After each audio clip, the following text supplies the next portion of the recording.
Well, welcome back, family. I almost didn't see you in the camouflage there. You were hiding in the couch.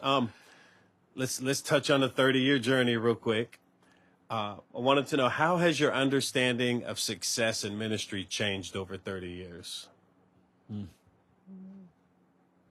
I think early on, as a young 26-year-old pastor, you think growing a large church is success.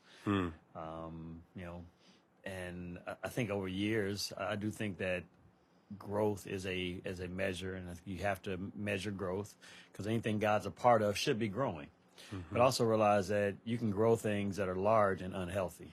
And so one of the things we changed early on is to not focus in on a big church, but focus in on a healthy church. And as long as you keep a church healthy things grow. And anytime we've reached a plateau where we feel like we stopped growing, we could always kind of go back and trace to where something had become unhealthy, whether it was our leadership, whether our systems were no longer working to get us to the next level, or whether it was just a culture. And so between our culture, our systems, and our teams, we can usually figure out which of those has kind of made us plateau and get to a certain place where we're not growing anymore. But that's probably the biggest change from early on is how big the church is not the primary measure of whether or not it's succeeding. Okay. And how well known your name is for me is no longer the biggest measure. Because I grew up in an era where, the Jesse Duplantis and Creflo Dollar, these names are so big, and I, kind of looked up to that, look forward to the opportunities, but also realized that as we continue to grow, there's some things that I really cared about more than being well known. And one of them being making sure that I stayed solid, making sure that I didn't shipwreck what God was doing, and making sure that my family was well. So those are the ways in which I say my understanding of success has shifted. I think one other thing is I heard one minister say, all I really want to do is my portion of what God assigned to me. Yeah. And so rather than just trying to be a jack of all trades and be successful at a lot of things, I've also learned how to hone in on, let me just ask God, what do you want me to do? Because when I get before him, I want to answer for what he called us to do, not all the great ideas I could have accomplished. And so succeeding is doing a really good job at what he told me to do, not a really good job at all the stuff, good ideas that people put in front of me. Yeah, I think that's so true. And I think another gauge for us that just reminds us that,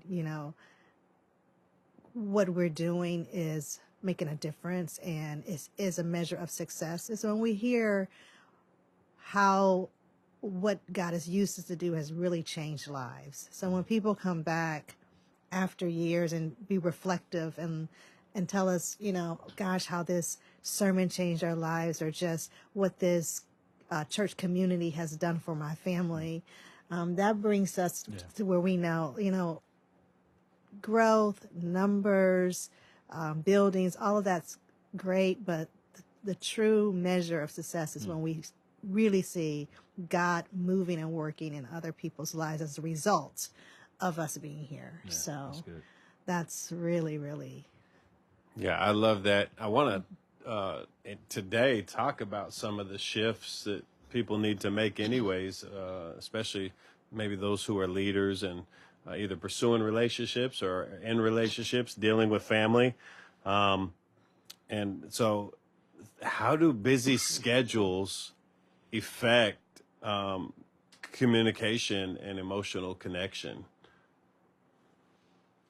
I think, anytime you start talking about busy schedules, the truth of the matter is we all get the same 24 hours in a day. We all get the same 7 days in a week. We all get the same 365 or 366 days of the year. And you have to make a decision what you're going to do with them. And really what is most important is reflected in where we spend our time and where we spend our money.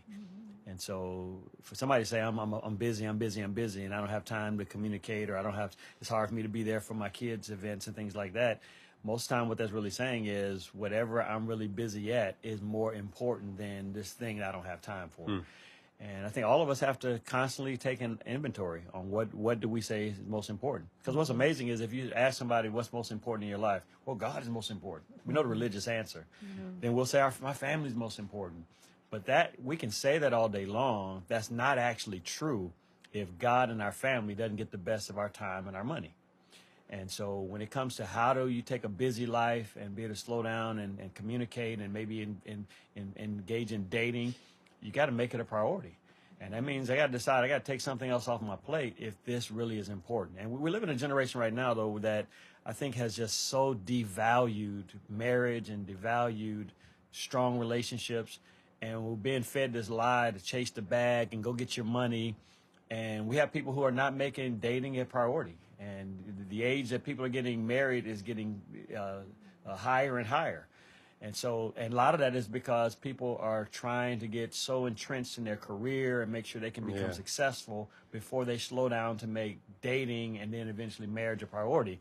But also what happens with that is you realize that by the time you're 35, 40, and you're just now finally starting to turn your attention toward this important part of life, it's not always, well, I'm now ready. The person's going to be here sitting in front of me when I'm ready. And so I think the process of dating, getting to know people in your 20s and communicating with other people a priority, if nothing, even if you don't find your absolute soulmate and you don't get married and live happily ever after at 25, you at least start learning some lessons. And you're learning what you like, what you don't like. You're able to put your values in a proper perspective, but none of that happens if we don't slow down enough to make communicating, dating, getting to know somebody else a priority. Right along with the priority of honoring God, I need to make sure I'm making an emotional connection and figuring out kind of what's best for me as I move forward.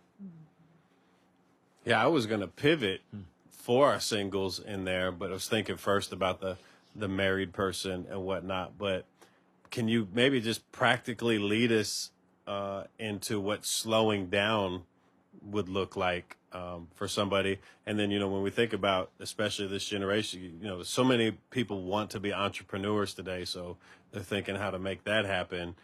But then we end up with a certain age group that's bitter at times because why I'm not married, why I don't have kids yet.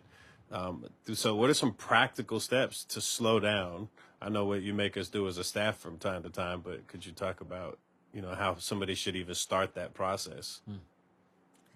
Well, I have an example.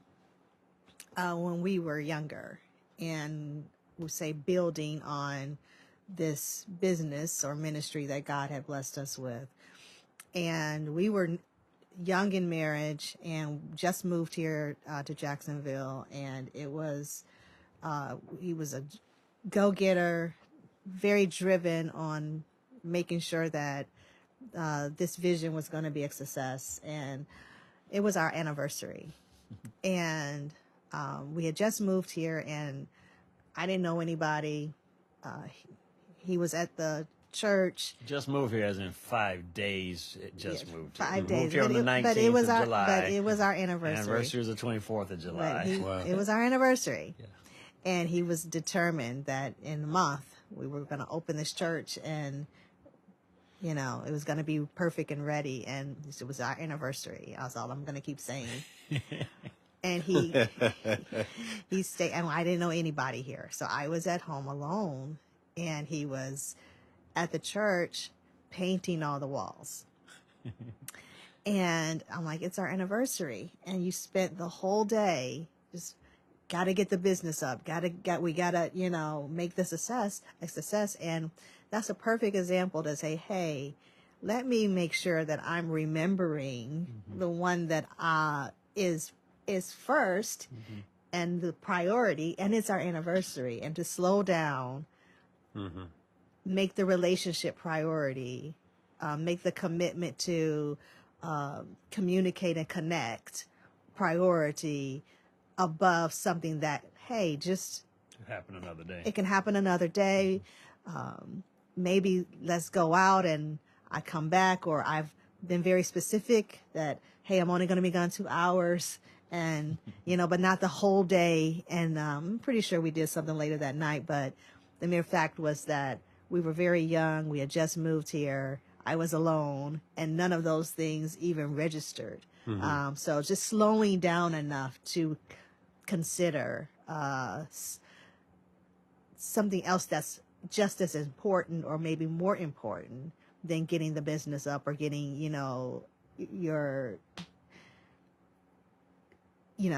what you're driven and you're passionate about, to do to make happen and make it be well, to slow down and think about the relationship or somebody else.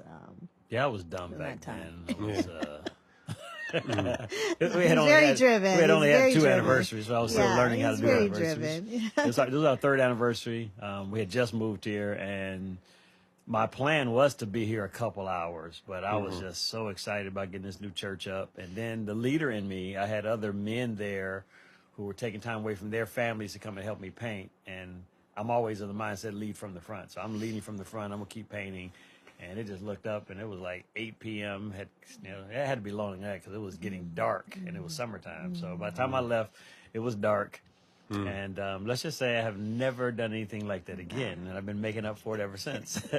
But I think the point she's making is in everything in life, you got to make some priorities.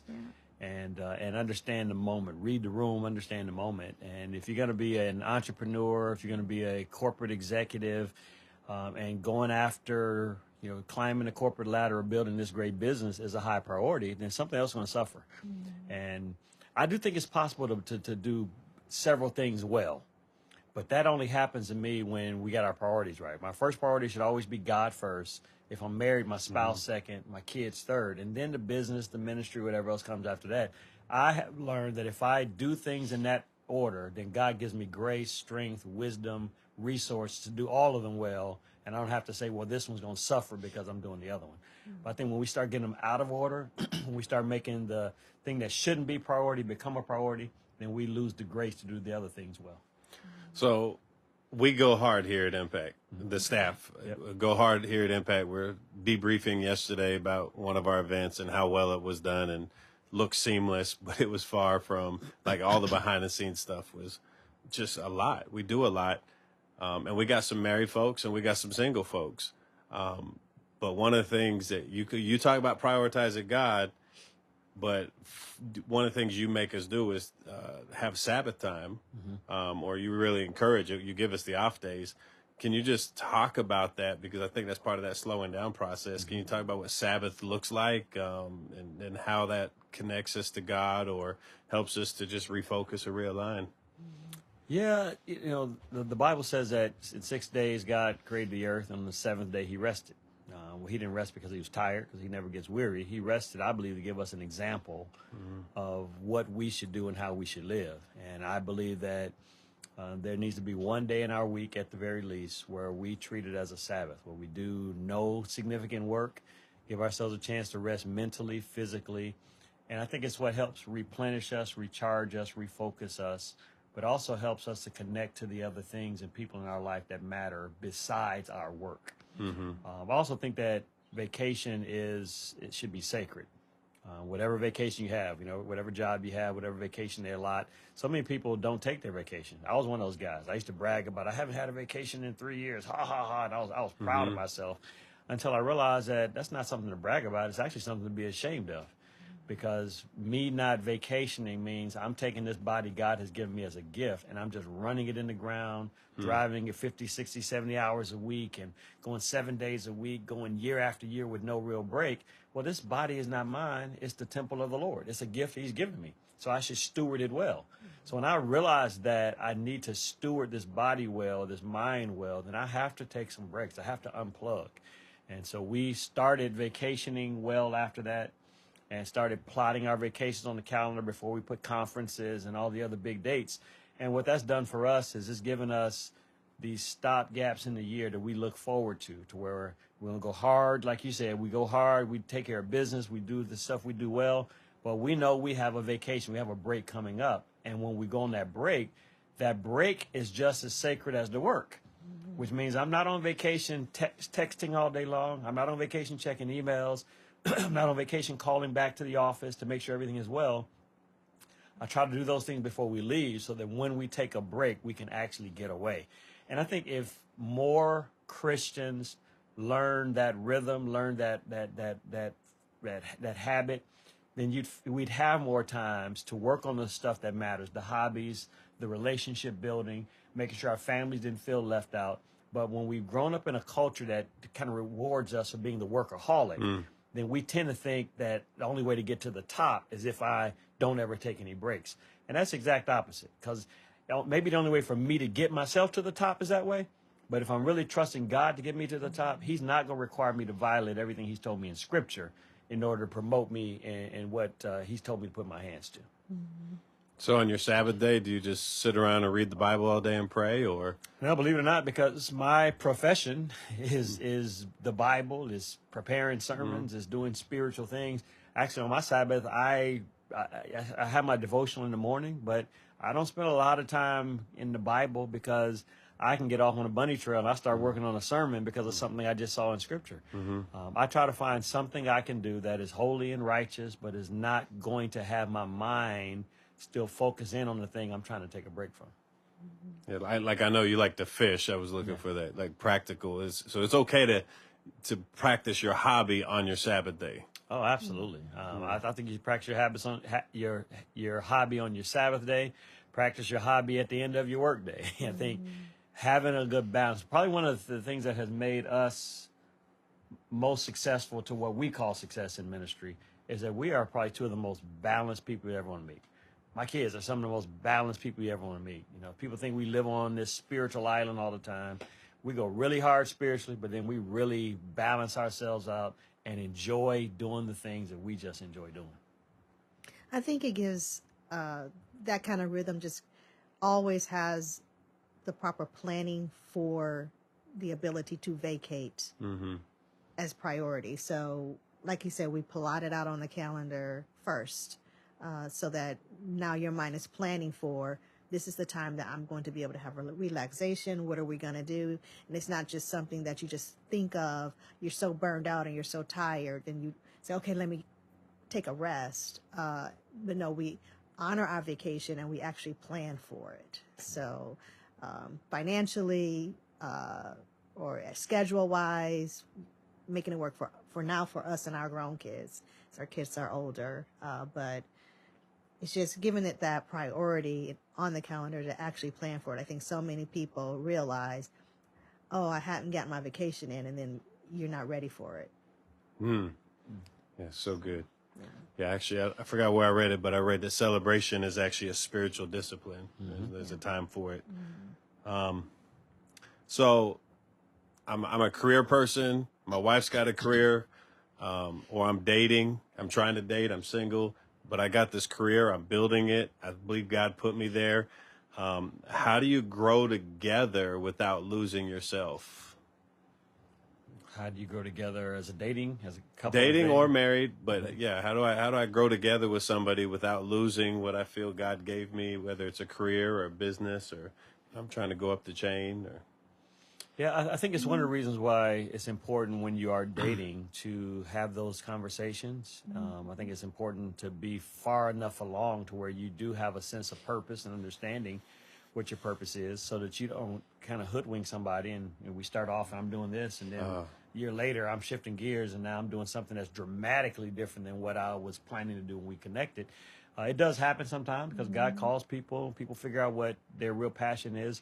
But if you marry the right person, then those two things should still fit like a puzzle piece. But if you're dating and when April and I were dating, if what she had in her heart to do long term didn't match what I had in my heart to do long term, then no matter how much we cared for or loved each other, we shouldn't make those things try to work out when they don't really fit. In our case, I knew I was called to be in ministry. By the time we got deep into our dating relationship, she wasn't sure she was called to be a minister's wife. And we literally, even though our relationship was finally going really well, we were getting ready to break up and go our separate ways, only because neither one of us wanted to hinder what God was trying to do in the other person's life.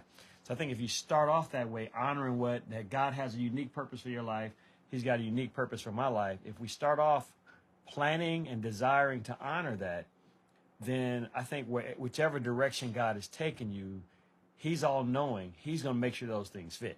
But most times people don't start off that way. They start off honoring the chemistry. They start off honoring, I want to be with you at all costs, and don't really give value to what God is trying to say in this. So when you start off valuing what God is trying to say, then I think God weaves those two purposes in together, and they fit like hand in glove going in whichever direction He's trying to take you. Absolutely. I mean, I think there's room for God to work careers, two different careers together. Initially, for us, when we were in Michigan, he was called to go into ministry, but at that time, though we were a couple and married, that wasn't my primary career path. I was a teacher, so I was in education. He was in ministry, and those careers, we honored each other in our professions, and it worked well. And it wasn't until I think we were called to relocate and move away that it was a joint decision after prayer that this is the route I would take and join him full time in ministry. But I think had we not, it still would have been something that God would have been able to work with us both in, if that was a desire or a calling that I didn't necessarily join at that time. So I think it's something that you just pray about when you have that connection on what is God calling us to do, and how do we fix and make that work together. Yeah. So I think for the people dating, you have to have a certain amount of courage to say this may not be the one if God is telling me to do something, and I know that's what he's telling me to do. In another episode, we kind of talked about roles versus duties, and I do think sometime when you have people who are married and they're in two different careers, then it's like, do we need to adjust duties in this season? I remember my wife; she was going for new licensing in her career, and she really needed to spend like 3 months just studying, and man, my duties were pick up the kids, grocery shop, cook, and all of that. And, had to shift that. I mean, didn't have to, could just say you're not going to, but we felt like that was the right thing to do. So but it goes back to, is this what God is saying? And are we talking about those things? But I think a part of what you also asked, though, is how do you do that without losing yourself? And I think it's also important to have unity. It's important to be on one accord, but it's also important to have your individuality. There are certain things she just enjoys doing that I may not necessarily enjoy doing. She got a couple of shows that she watches and binges on that, I don't necessarily watch. We have some that we watch together. I have certain hobbies and things I just enjoy doing with the fellas that I'll go and meet up with the guys and do that. And she gives me space to do it. Well, she gives me space to do it because, number one, she's comfortable. I'm not going to hang out with anybody who could be a detriment to our marriage. I'm not going to hang out with anybody who's going to entice me to do something that would be damaging to our marriage. And I'm not going out to ever do anything that we could look back on and wish that I hadn't done it. So I think when you got good, healthy hobbies and healthy people that you spend time with outside of your marriage, then it's good to have those individual times to get away. My best friend and I, we love big sporting events. So we've gone to Super Bowls, we've gone to NCAA championships and Final Fours. And we'll sometimes just meet up in another city to go to a big sporting event. I may be gone for 2 or 3 days, but when I come back, I'm refreshed. So we have an amazing unity, but then we do have some things that we just enjoy doing on our own that the other one may or may not like to participate. Now, the good news for me is that my wife has become an avid sports fan. So with my Jaguar ticket, she's sitting right there next to me. Most of the big sporting events that I want to go to, she wants to go as well. So even though my best friend and I enjoy some of them, I'm now able to enjoy a lot of those with her. But we have the unity, but we also have some times from here and there where we have our own individual thing. So good.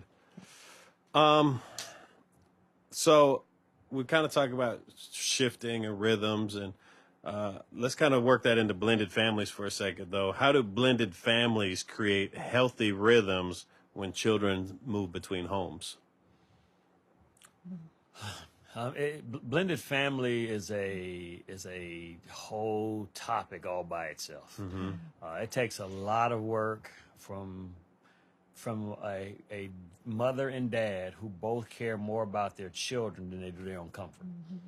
And when you got two parents that are co-parenting, both of them are committed to doing what's in the best interest of the kids, they can work through almost anything. Because you just set up rules and you set up environments in both homes that are similar enough to where it's not a big shift, not a big change.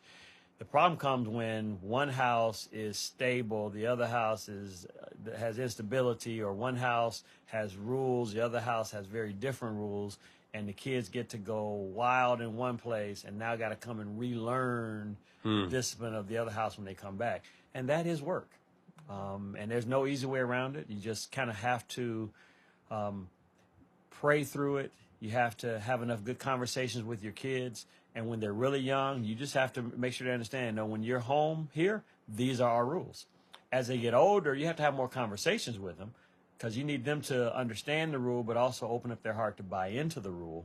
And hopefully, if the relationship with your co-parent is solid enough that you guys can have a conversation to at least try to blend those two homes so there's not such a dramatic difference going from one to the next, that's always helpful. In many cases, that's not possible. You got a co-parenting situation where one feels like, I'm going to do what I want to do, and you don't tell me how to run my house. And in those cases, you have to pray through that. You have to establish some discipline. You have to establish some boundaries, and you just have to reinforce your boundaries when your children are at home with you. Now, if I'm the one who has children from a previous relationship, and my wife, these are her stepkids per se, well, she's got to be on one accord with me. You got to understand that, hey, I didn't surprise you and tell you I had 3 kids after we got married. You knew this on the front end, and so that's part of the package that comes with me. That when they come back to our house, we together are working to create stability and help reorient them back into our home. And that requires some patience. It requires some consistency. It requires some rules that are reasonable for the kids' age. And then it requires making sure that we are both communicating and don't let them get in between us. Though they may be my biological kids, we both are committed to making sure their best interest is cared for. Yeah, sounds like it's complicated. Very much so. Very complicated. Family communication. But let me just close with this, Bishop and Pastor April. Thank you for 30 years so far. I know we got more episodes coming, but just thank you for 30 years. I think the reason you could talk about this is because you've lived it. Out of the abundance of the heart, the mouth speaks. And so this is the fabric of who you are. And as a result, it's the fabric of Impact Church and our staff. So thank you guys so much. Can't wait to see you next time. Appreciate it. Yeah.